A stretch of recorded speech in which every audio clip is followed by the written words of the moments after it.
Здравей, аз се казвам Борис и знам, че искаш да научиш жестовия език. Щом си попаднал тук, не е никак случайно. Ние сме подготвили много интересна програма, за която ще ти разкажем.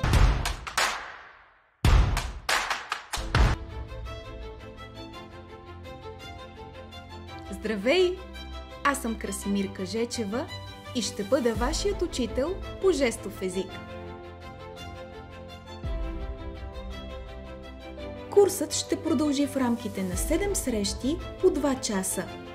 Някои от темите в обучението са: азбуката на жестов език, основни изрази при запознанство, емоции и невербална комуникация, за да общуваш лесно с глух човек.